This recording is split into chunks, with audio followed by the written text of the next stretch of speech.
Hola cannabicultores, aquí estoy de nuevo con un vídeo más preparado, ya que el último vídeo que hice en Instagram sobre la educación en el cannabis, mucha gente me pidió que lo hiciera con más detalle y más información. Así que vamos con este vídeo, a tratar el tema de la educación en el cannabis. Como todos saben, desde hace 7000 años antes de Cristo existen pruebas de que la humanidad usaba el cannabis.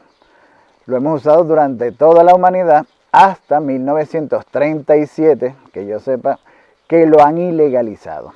El gobierno de Estados Unidos, a través de asociaciones como la ONU o la Cruz Roja, logró que casi todo el planeta ilegalizara el cannabis, por no decir todo el planeta.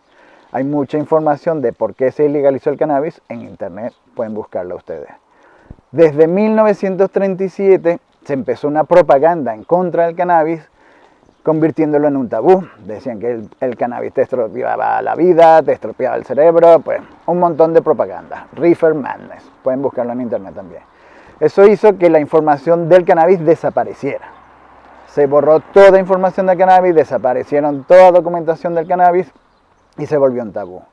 Y no fue hasta más o menos 1950 cuando los primeros grupos culturales, así como los Rastafari, una comunidad que yo respeto y admiro mucho, empezaron a hablar sobre los beneficios y el uso del cannabis. Y a través de su música educaron a nivel mundial sobre los beneficios del cannabis. Eso es la comunidad Rastafari que empezó en los 50. Ya en 1960, en el oeste de los Estados Unidos, en estados como California, Oregon, habían comunidades hippies muy potentes que importaban cannabis de todos los lugares del mundo.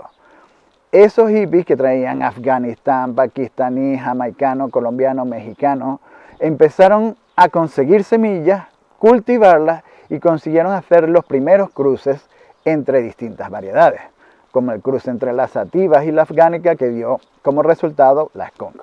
Hay mucha información de eso en internet. Eso fueron en los años 60. La información del cannabis, la educación existente en el cannabis era muy poco, o sea, hasta 1990 y algo, había menos de 20 libros sobre el cannabis, casi todos, por no decir todos, en inglés, y era muy difícil conseguirlo. La información se propagaba muy lentamente. Para darle un ejemplo, en 1970 es cuando se descubre el cultivo sin semilla, es decir, el cultivo de cannabis sin plantas macho.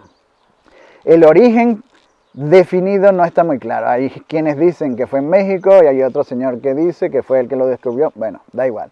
Lo que quiero decir es que eso se descubrió en 1970 y tardó más o menos 15 años en que este tipo de cultivo se propagara a nivel mundial y todo el mundo lo conociera. Es más, creo que todavía habrá regiones en el mundo donde todavía se cultiven los machos junto a las hembras.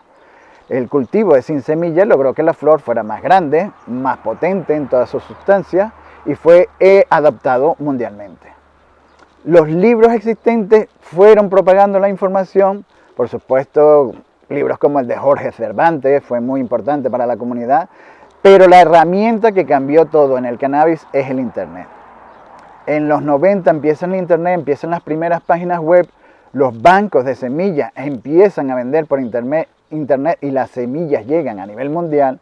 Y lo más importante, muy importante, la creación de los foros en internet. Los foros de la comunidad canábica son muy importantes en la historia de la normalización. En España tenemos un foro como es el Cannabis Café, un foro donde casi toda la comunidad canábica española y de habla en español ha participado. Pero para mí el foro más importante que ha existido y sigue existiendo es el International Cannagraphic Magazine. En este foro fue el punto de encuentro de todos los cannabicultores a nivel mundial, donde cada uno empezó a subir sus experiencias, sus técnicas, fotos, se intercambió información y más importante, se intercambiaron semillas y clones a un nivel muy grande. Toda esta avalancha de información, de educación, llevó a una normalización.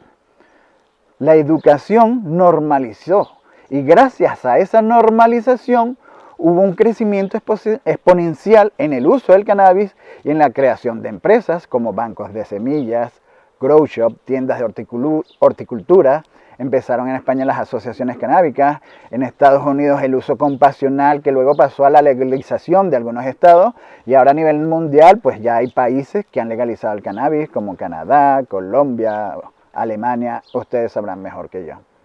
Lo que quiero decir con esto, que la educación en el cannabis ha sido una de las mejores herramientas en la normalización del cannabis. Y cuando normalizamos el cannabis, quitamos todos sus miedos y demostramos sus beneficios, logramos que se legalice el cannabis a nivel mundial. La educación creó normalización. La educación en el cannabis creó las empresas del cannabis. Y la educación del cannabis hará un mundo mejor para el uso del cannabis.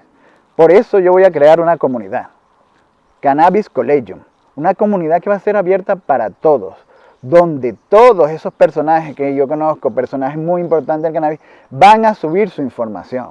Empresas, cultivadores, procesadores, médicos, abogados, todas las ramas que trabajan hoy en día con el cannabis, sus principales protagonistas van a subir su información, sus técnicas, sus secretos a Cannabis Collegium, que será una comunidad descentralizada donde cualquiera puede entrar tanto a aprender como a ser profesor. Y si tú tienes conocimiento en el mundo del cannabis, puedes monetizar tu experiencia. Si tienes necesidad o quieres una carrera en el mundo del cannabis, vas a poder aprender. Espero te haya servido un poco este tema sobre la educación del cannabis para que comprendas por qué la situación del cannabis está hoy como está. Seguiré haciendo más vídeos, trataré de hacerlo todas las semanas y espero que me sigas en todas mis redes sociales y en Cannabis Collegium. Un dato antes de irme. Si fuiste usuario de International Graphic Magazine, dime quién era Charly García, ese español que ayudó tanto a la comunidad californiana en el desarrollo de nuevas variedades de cannabis.